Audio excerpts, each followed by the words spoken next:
A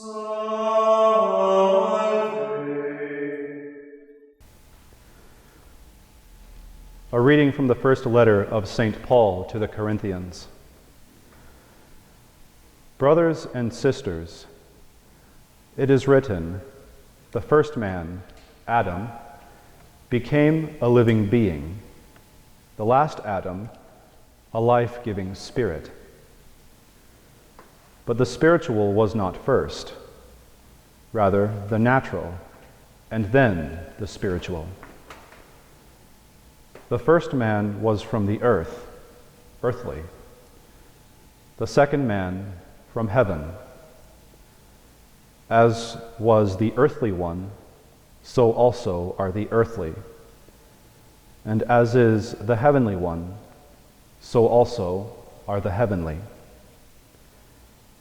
Just as we have borne the image of the earthly one, we shall also bear the image of the heavenly one.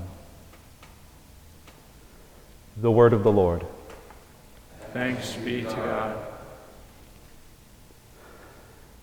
Since entering the Dominican order, more than at any other time in my life that I can remember, I've really come to develop a real heart for the people who, while seemingly finding themselves at a crossroads, are also asking themselves very important existential questions. Questions that confront us all at one time or another in our lives. Questions like, who am I?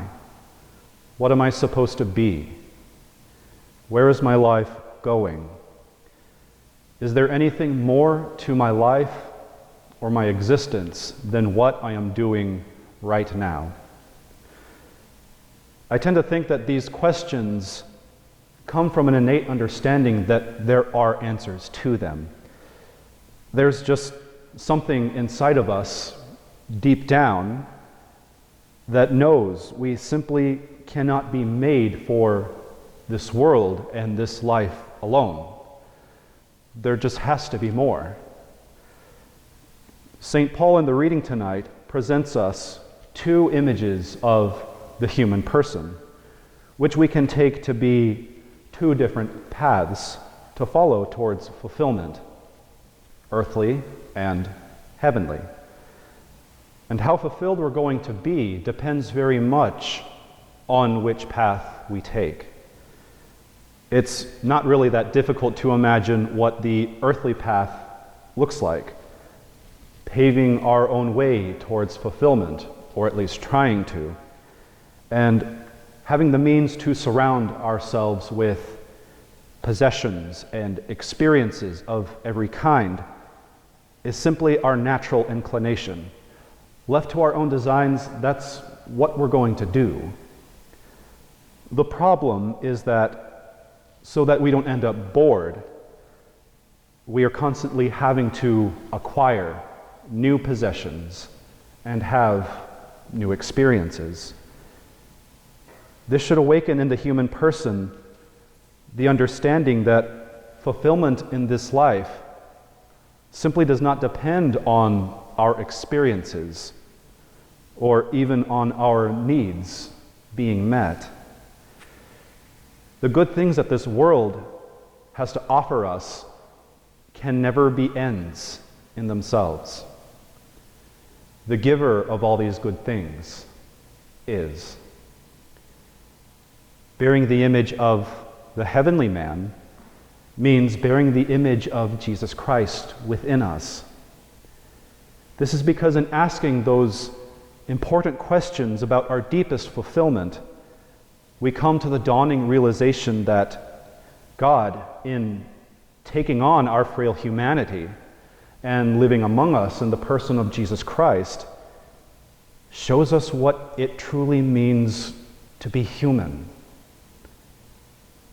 Jesus Christ shows us that true greatness isn't found in accomplishing many tasks in our professional lives or even our ministry, but in being the least of all and the servant of all, placing ourselves in the loving service of others.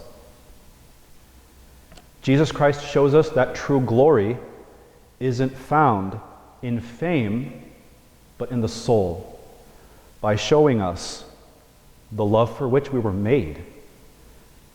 We are all called to enjoy that same deep union of love that he shares with the Father.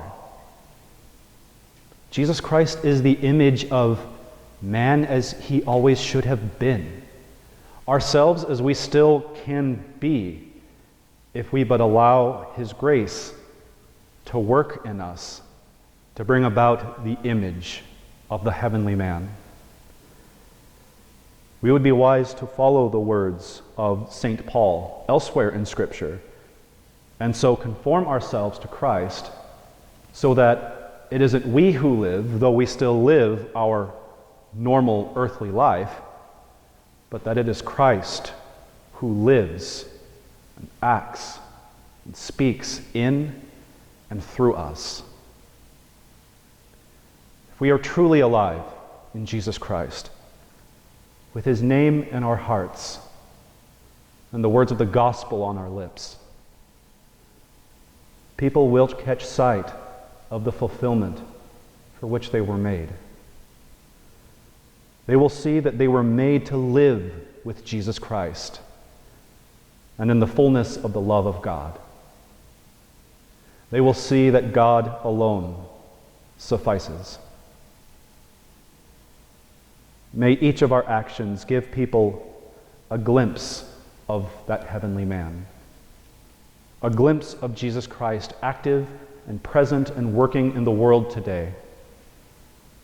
And in so doing, may we bring Christ to them.